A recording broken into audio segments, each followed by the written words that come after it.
प्यारे बच्चों, पहले हमारा जो कक्षा 5 का जो ये पार्ट था चिट्ठी का सफ़र, इसके बारे में मैंने आपको पूरी तरह से एक्सप्लेनेशन दे दी थी। सारी चीज़ें इसमें बता दी थी कि पिन कोड का मतलब क्या होता है, पूरा पता कैसे लिखते हैं, हर चीज़ मैं डिस्कस कर चुका हूँ इसमें। तो आज हम इस जो हमारी ये क्लास है, इस क्लास में हम सिर्फ इसके सारे जो वर्ड मीनिंग वगैरह है वो करेंगे और साथ साथ में इसको पढ़ेंगे भी, ठीक है।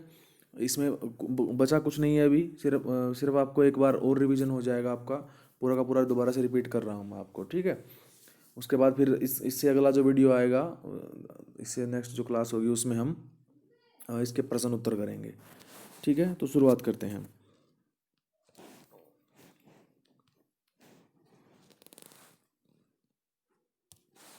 अपनी 10-12 साल की ज़िंदगी में तुमने कुछ पत्र तो लिखे ही होंगे।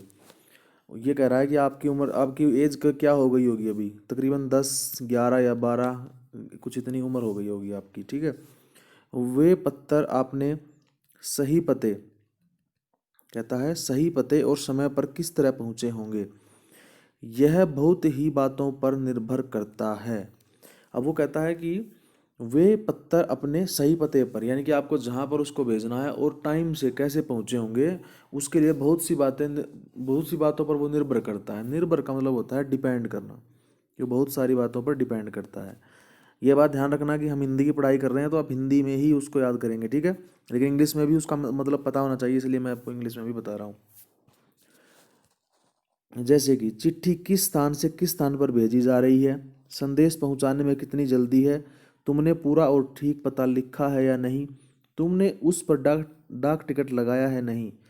तो ये इसमें क्या है कि ये जो इम्पोर्टेंट पॉइंट है इसके, कि हमें इन चीज़ों का लिखना ज़रूरी है उसके ऊपर, क्योंकि अगर ये चीज़ें हम नहीं करेंगे तो वो चिट्ठी कभी भी नहीं पहुंचेगी जहां पर हम उसको भेजना चाहते हैं। पहली बात, पहला वो कहता है कि चिट्ठी किस स्थान पर जा रही है, तो पहला पॉइंट वो होता है कि हमें ये लिखना ज़रूरी है कि वो चिट्ठी किस स्थान पर जा रही है, ठीक है। दूसरी बात वो कहता है कि पहुंचाने में कितनी जल्दी है, आपको आपको जल्दी पहुंचानी है या देर से पहुंचानी है। अगर आपको जल्दी पहुंचानी है तो आप स्पीड पोस्ट करवाएंगे, है ना। स्पीड पोस्ट का नाम सुना होगा आपने, स्पीड पोस्ट करवाते हैं तो वो 2 दिन में, मैक्सिमम 2 या 3 दिन में वो पहुंच जाती है, दूर से दूर में भी, ठीक है। तो अब वो कहते हैं कि ये सिर्फ इंडिया की बात चल रही है बेटा, इंडिया की बात है, अपने भारत में ही जाएगी वो, ठीक है। तो दूसरा, उसके बाद मतलब तीसरा ऑप्शन इसमें आता है कि भाई तुमने पूरा पता लिखा या नहीं। तो तीसरा पॉइंट बनता है हमारा कि हमने उसके ऊपर एड्रेस पूरी तरह से उसको पूरा लिखा है कि नहीं लिखा है। जैसे कि हाउस नंबर, या उसका हाउस नंबर के बाद जैसे फिर अपनी कॉलोनी का नाम, या फिर डिस्ट्रिक्ट का नाम, फिर उसके बाद स्टेट का नाम, यानी कि पहले अपने घर का नंबर लिखना होता है, उसके बाद आप जहाँ पे रहते हैं उसका नाम लिखना होता है, टाउन वगैरह का, उसके बाद शहर का नाम, फिर राज्य का नाम। उसके बाद चौथा पॉइंट, तुमने उस पर डाक टिकट लगाया है कि नहीं।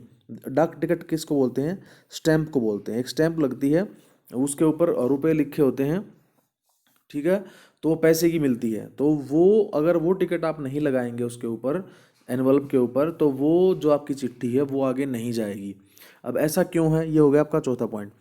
अब ऐसा क्यों है, ऐसा इसलिए है बेटा कि अगर आप, क्योंकि वो पैसे की आती है, डाक आप पोस्ट ऑफिस में जाएंगे तो वो जो स्टैंप होगी, जो डाक डाक टिकट होगी, तो वो जो काउंटर पर बैठा होगा, जो आदमी, जो मतलब जो कर्मचारी है, जो एम्प्लॉय है, वो बैठा होगा, वो आपको पैसे के बदले में वो टिकट देगा। और वो जो टिकट होगी, डाक टिकट यानी स्टैंप होगी, उस टिकट के बदले में ही, उस उतने पैसे में ही वो चिट्ठी आगे जाएगी। तो अगर वो आप उसके ऊपर डाक डाक टिकट नहीं लगाएंगे तो इसका मतलब क्या है कि मान लो कि आपने वैसे ही चिट्ठी उसमें डाल दी, लेटर बॉक्स में, ठीक है। तो क्या होगा फिर, अब वो उसको निकालेंगे, उसमें ये देखेंगे कि इसके ऊपर टिकट लगी है कि नहीं लगी है। अगर उस पर टिकट नहीं लगी है तो इसका मतलब क्या है कि आपने उसका पैसा पे नहीं किया है, ठीक है। तो वो आपकी चिट्ठी को वहीं पर फेंक देंगे या बाहर निकाल देंगे, ठीक है। अगर आपने उसके ऊपर स्टैंप लगाई है तो ही वो आगे जाएगी, एक एक इस जगह से वहाँ पे जाएगी, ठीक है। समझ में आ गया, चलिए आगे। अब हमने ये बात कर ली कि भी उसके ऊपर टिकट लगाना भी ज़रूरी है, ठीक पता भी ज़रूरी है, ज़रूरत पड़ने पर संदेश को जल्दी कैसे पहुंचाया जाए, स्थान बदलने से चिट्ठी के पहुंचाने पर क्या असर पड़ेगा। तो यहाँ पे हमारे पास 4 पॉइंट उसने दिए हैं कि आखिर चिट्ठी पर डाक टिकट लगाया ही क्यों जाए, क्यों लगाया जाए उसके ऊपर। तो इसका आंसर होगा बेटा, क्योंकि उसका पैसा हमें तय करना पड़ता है, हमें पैसा तो देना ही पड़ेगा चिट्ठी के ऊपर। दूसरा, पूरे और ठीक पते से मतलब क्या है। क्या मतलब है ठीक पते से? मतलब हमारा ये है कि जहाँ पर हमें पहुँचाना है उसका सही पता होना चाहिए। अब सही पता कैसे होना चाहिए? पहले घर का नंबर, उसके बाद फिर कॉलोनी, उसके बाद फिर शहर, उसके बाद फिर राज्य, इस तरह से। तो इसका आंसर जैसे हम लिखेंगे तो क्या होगा यहाँ पर, घर घर घर घर के बारे में लिखेंगे, फिर कॉलोनी या जो भी गांव वगैरह है वो लिखेंगे, कॉलोनी या ब्रैकेट में गांव कर सकते हैं। उसके बाद आप शहर का नाम लिखेंगे, अपने शहर का नाम लिखेंगे, उसके बाद अपने राज्य का नाम लिखेंगे, और लास्ट में क्या लिखेंगे, पिन कोड लिखेंगे। बताया था ना मैंने, पिन कोड लिखेंगे।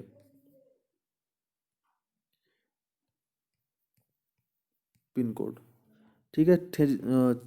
6 डिजिट का बताया था वो, 6 अंकों का, ठीक है, वो ज़रूरी होता है। उसके बाद हमारा आता है कि भाई हमें ज़रूरत पड़ने पर संदेश को जल्दी कैसे पहुंचाया जाए। तो उसका ऑप्शन सीधा है, स्पीड पोस्ट से हम उसको भेज सकते हैं जल्दी से, ठीक है। तो स्पीड पोस्ट इसका हिंदी में लिख सकते हैं, स्पीड पोस्ट के द्वारा, ठीक है। थर्ड का आंसर हो जाएगा।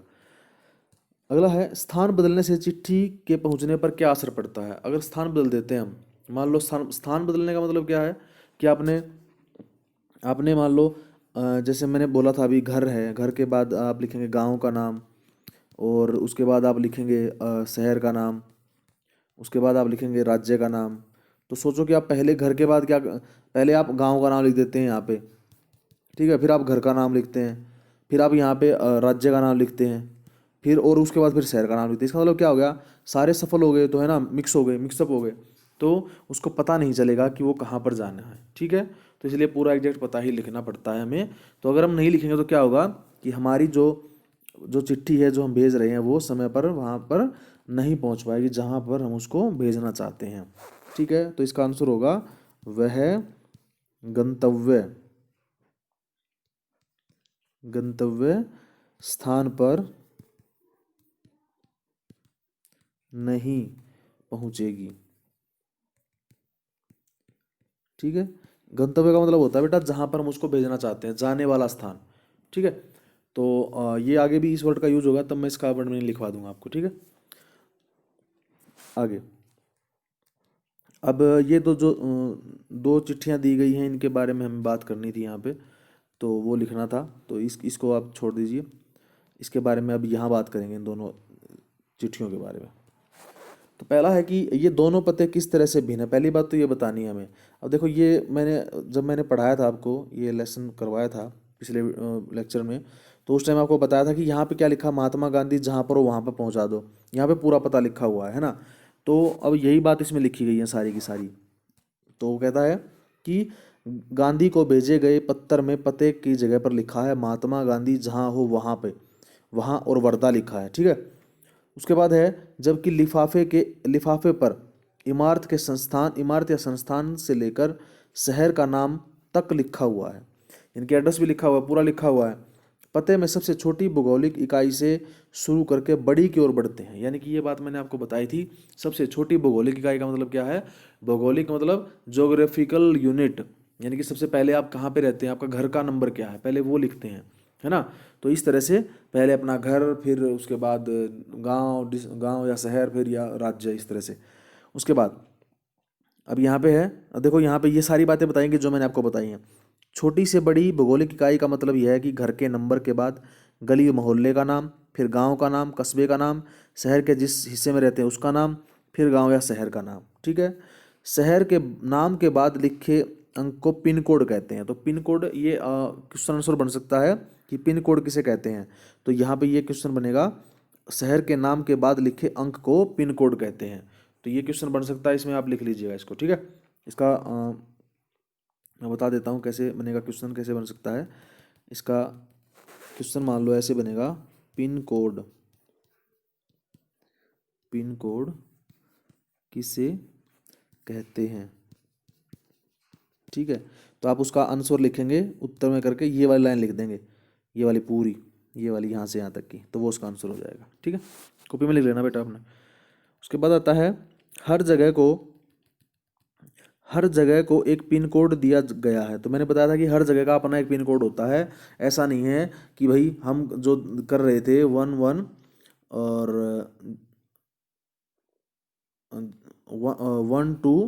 126102, जैसे ये हमारा कोई पिन कोड है, तो ऐसा नहीं है कि किसी एक दूसरी जगह का भी यही सेम सेम पिन कोड हो जाएगा। नहीं, ऐसा पॉसिबल नहीं है। हर जगह के लिए अपना एक अलग से पिन कोड दिया गया है। उसके बाद ये कहता है कि यह सोचने लायक बात है कि आखिर पिन कोड की ज़रूरत क्या है। हमारे देश में अनेक कस्बे, अनेक शहर हैं जिनके नाम एक जैसे हैं। पते के बाद पिन कोड लिखने से गंतव्य स्थान का पता लगाने में डाक छांटने वाले कर्मचारी को मदद मिलती है और पत्र जल्दी बांटे जा सकते हैं। तो ये बात मैंने आपको बताई थी। अब देखो यहाँ पे गंतव्य लिखा है ना, मैंने बताया था आपको तब कि गंतव्य इस शब्द का प्रयोग, गंतव्य मतलब होता है जाने वाला स्थान, जाने वाला या पहुंचने वाला, जहाँ पर आपको जाना है। ठीक है, तो अब ये कहता है, अब मैंने यही बात बताई थी आपको कि पते पर लिखने पिन कोड अगर आपने उसके ऊपर लिख दिया तो जो सॉर्टिंग असिस्टेंट होते हैं, जो छांटते हैं, जो डाकिये होते हैं या छटाई का काम करते हैं, पैकर होते हैं, सेवक होते हैं, वो क्या करते हैं, वो पिन कोड के अकॉर्डिंग छांट लेते हैं सारी पोस्टों को। सारी जितने भी चिट्ठी आती हैं, जितने भी लेटर्स आते हैं, सबको अलग अलग करके रख लेते हैं। तो फिर क्या करते हैं, उसके बाद फिर उनको आसानी हो जाती है और जल्दी से वो उनको फिर डिस्ट्रीब्यूट कर देते हैं घर घर जाकर। ठीक है, अब यहाँ पर एक ये बात मैंने बताई थी कि पिन कोड की शुरुआत 15 अगस्त 1972 को डाक तार विभाग ने क्या किया था, पोस्टल नंबर योजना के नाम से शुरू की थी। तो जो हमारा पोस्टल विभाग है, जो डाक तार विभाग है हमारा, उसने क्या किया था, 15 अगस्त 1972 को पोस्टल नंबर योजना यानी कि पिन कोड सिस्टम की शुरुआत की थी। ठीक है बेटा। उसके बाद है, जाहिर है कि गांधी जी को मिले इस पत्थर पर उन्हें मिले किसी भी पत्थर पर, जाहिर है कि गांधी जी को मिले इस पत्थर पर और उन्हें मिले किसी भी पत्थर पर पिन कोड नहीं होगा। पिन कोड का इस्तेमाल नहीं किया गया था। फर्क सिर्फ पिन कोड का ही नहीं है, समय के साथ डाक सेवा में निरंतर बदलाव और विकास होता रहा है। तो अब बेटा इसमें क्या है कि देखो, हमने जो शुरुआत की थी, जो हमने पिन कोड की शुरुआत करी, वो करी 1972 में। लेकिन गांधी जी की डेथ कब हो चुकी थी, गांधी जी की डेथ आज़ादी के बाद ही जस्ट उसी साल में, यानी कि नाइन जो स्वतंत्रता है, स्वतंत्रता के नेक्स्ट ईयर ही उनकी जो है मौत हो गई थी। 1948 में उनकी मौत हो गई थी 30 जनवरी को। तो इसका मतलब क्या है, और देखो हमने 1948 में तो उनकी डेथ हो गई थी, और हमने पोस्टल सर्विस कब शुरू करी, पिन कोड सर्विस 1972 में। तो कैसे, उनके पास उस टाइम तो क्या होता था, पिन कोड तो था ही नहीं। लेकिन फिर क्या होता है कि उस टाइम पे भी तो पोस्ट तो जाती थी ना कोई दे के आता था, पोस्टमैन दे के आता था, है ना। तो वो भी कुछ तरीके होते थे जिस तरीके से उनके पास उनकी पोस्ट को पहुंचाया जाता था। ठीक है, उसके बाद है, बहुत पुराने समय में, अब यहाँ पे देखो पुराने समय की बात हम करने जा रहे हैं, यहाँ पे इतिहास की बात, यानी कि पुराने टाइम की बात है। बहुत पुराने समय में कबूतरों के द्वारा संदेश भेजे जाते थे, यानी कबूतर हमारी चिट्ठी लेकर जाते थे। जब संदेशवाहक कबूतरों की बात हो रही है तो उन इंसानों की बात कैसे न हो जो ऐसे समय में डाक पहुंचाने का काम करते थे। तो देखो, जब कबूतर थे, कबूतर भी पोस्ट लेकर जाते थे, डाक लेकर जाते थे, चिट्ठियाँ वगैरह, लेटर, और लोग भी लेकर जाते थे, कुछ लोग भी लेकर जाते थे।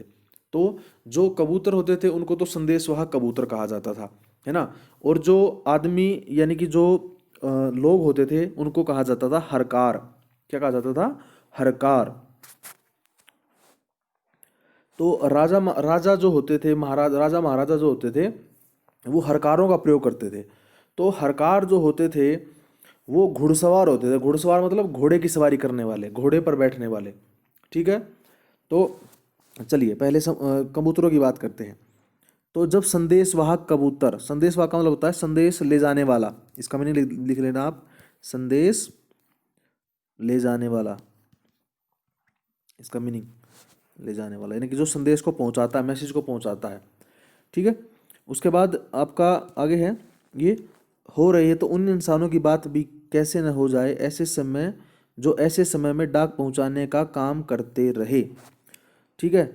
जब जब संचार और परिवहन के साधन बेहद सीमित थे, बेहद मतलब बहुत, और सीमित का मतलब होता है कम, बहुत कम थे, लिमिटेड थे। ठीक है। और साधन का मतलब यहाँ पे होता है मीडियम, यानी कि जिससे हम काम करते हैं, मीडियम किसके द्वारा हम कोई काम करते हैं। ठीक है। संचार का मतलब होता है कम्युनिकेशन, और परिवहन का मतलब होता है ट्रांसपोर्ट। ठीक है। ट्रांसपोर्ट से हम आवागमन करते हैं, आने आते जाते हैं कहीं। उसके बाद आता है हमारा, बात हो रही है उन हरकारों की जो पैदल ही आम आदमी तक चिट्ठी पहुंचाने का काम करते रहे। देखो यहाँ पर क्या है कि हरकार दो तरह के हरकार होते थे। पहले तो क्या करते थे, पैदल चलना, यानी कि वॉक करके वो चिट्ठी पत्री पहुंचाते थे। दूसरे, अब वो तो आम आदमी थे कि भाई वो आम लोगों के लिए काम करते थे, लेकिन जो राजा महाराजा होते थे उनको संदेश को पूरी सिक्योरिटी के साथ भेजना पड़ता था, पूरी सुरक्षा के साथ भेजना पड़ता था। तो वो क्या करते थे, वो अपने जो हरकार होते थे उनको घुड़सवार हरकार हरकार होते थे उनके पास, वो घोड़े पर बैठ कर जाते थे, घोड़े की सवारी करके वो जाते थे। घुड़सवार होता है घोड़े की सवारी करने वाला। इसका मीनिंग लिख लो आप, घोड़े की सवारी करने वाला।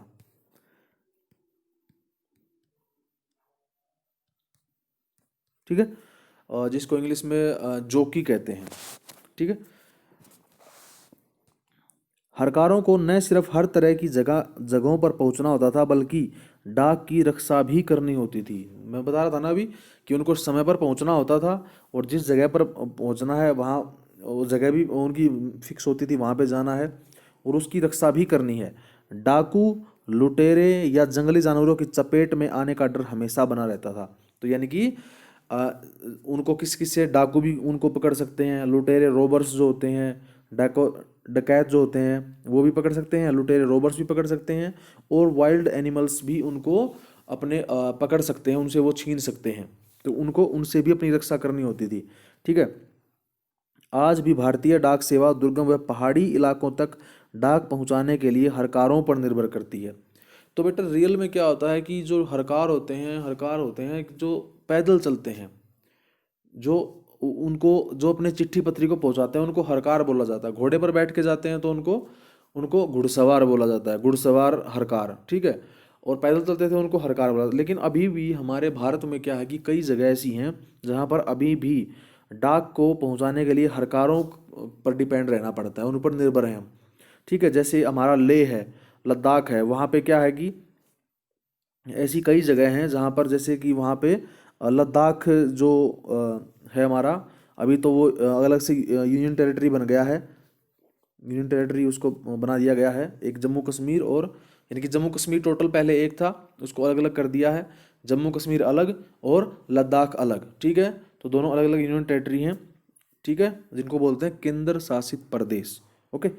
तो लद्दाख के अंदर है एक जगह है वहाँ पे पदम, पदम एक जगह है, वहाँ पे क्या है कि आज भी वहाँ पर हरकार ही डाक को पहुँचाते हैं। ठीक है।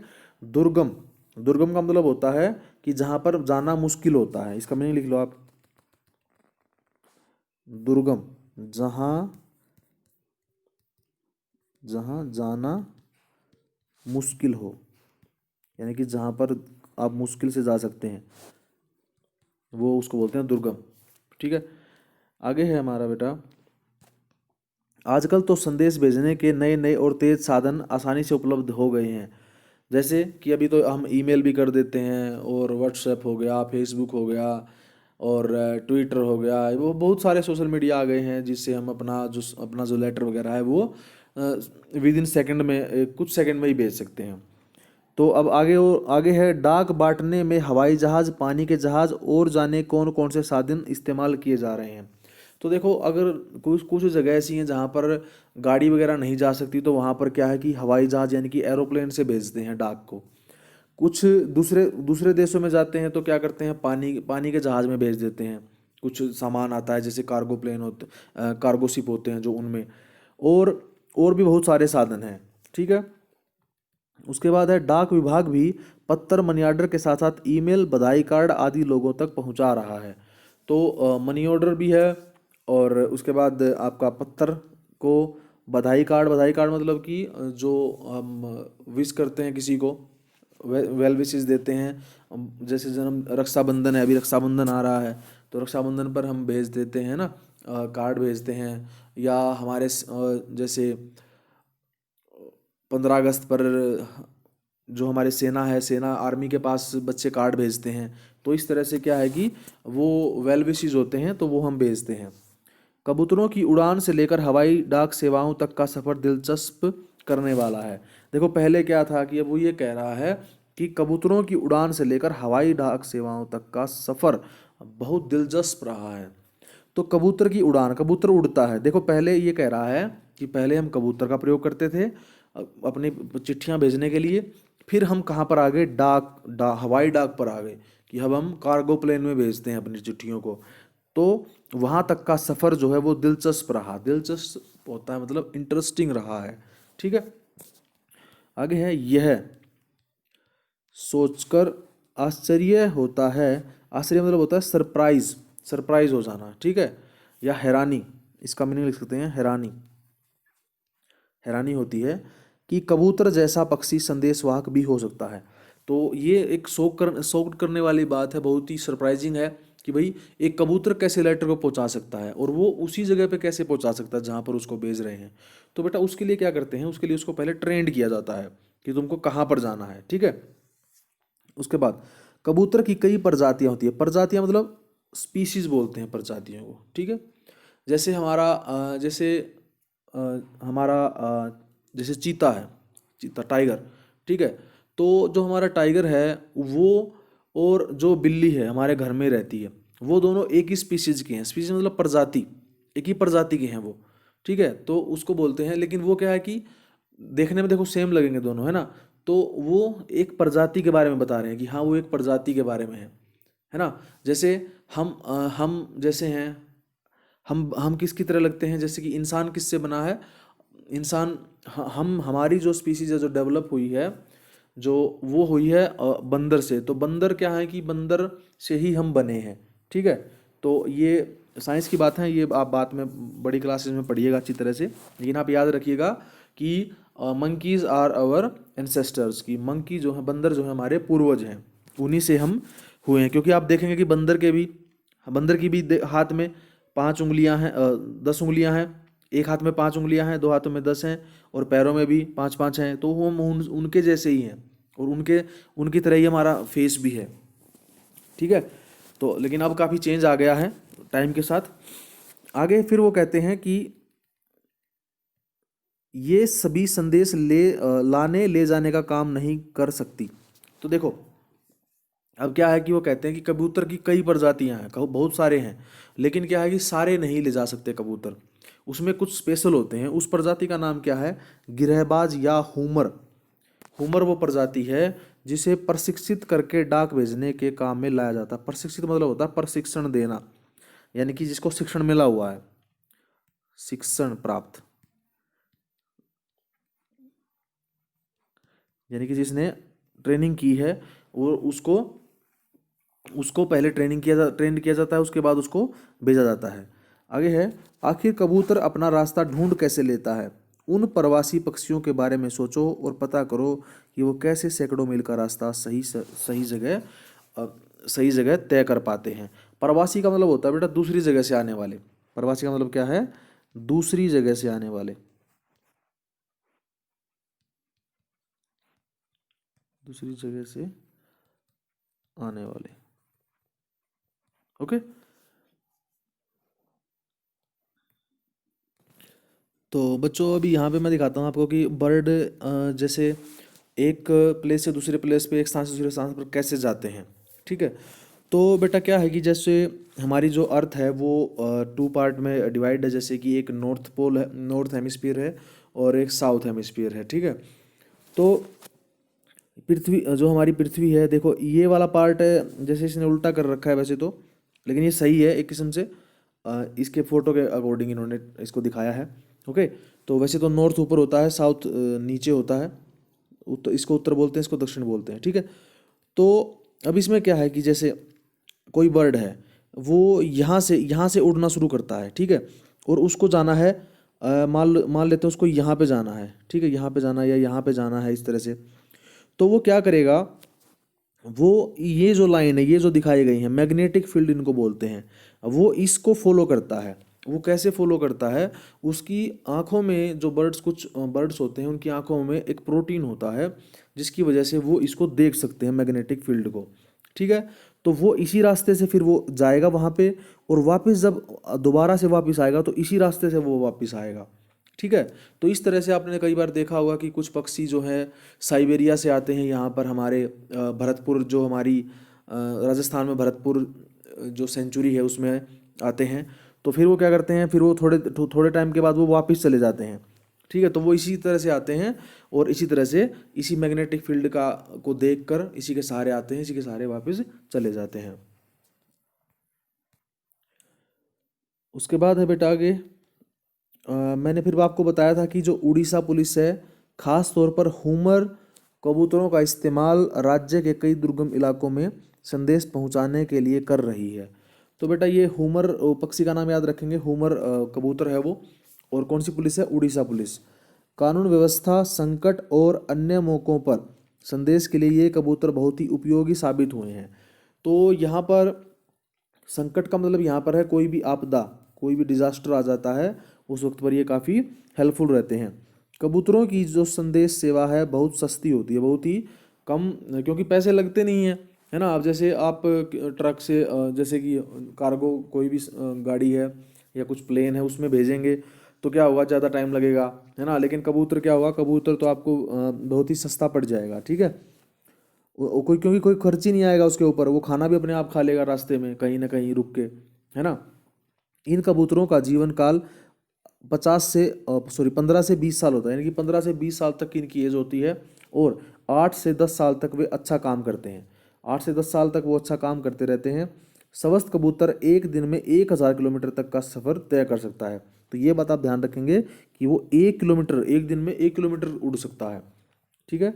आगे है, यदि कोई महत्वपूर्ण संदेश पहुंचाना हो तो 2 कबूतरों को भेजा जाता है, ताकि के हमले जैसी अनहोनी स्थिति में भी दूसरा कबूतर संदेश पहुंचा सके। तो जो 2 कबूतर इसलिए भेज जाते हैं कि मान लो कि दूसरा कोई ईगल है, कोई चील है, बाज है, वो अटैक कर देता है एक कबूतर को, क्योंकि वो बड़ा पक्षी है, वो खा जाता है कबूतर को, क्योंकि वो मीट खाता है, तो उसको खाने के लिए वो खाता है, अटैक कर देता है। तो उस कंडीशन में क्या होगा, उस स्थिति में क्या होगा कि एक कबूतर को वो मार देगा, लेकिन दूसरा फिर क्या करेगा, दूसरा उस लेटर को लेकर वहाँ पर, यानी कि जो संदेश पहुँचाना है उसको आगे तक पहुँचा के आएगा। शायद यह पढ़कर तुम एक कबूतर, ऐसे कबूतर की कहानी पढ़ना चाहोगे जो दूसरे विश्व युद्ध में संदेश पहुंचाता था। दूसरा विश्व युद्ध यानी कि वर्ल्ड वार 2, तो वो कब से कब तक हुआ था, 1939 से 1945 तक हुआ था, ठीक है।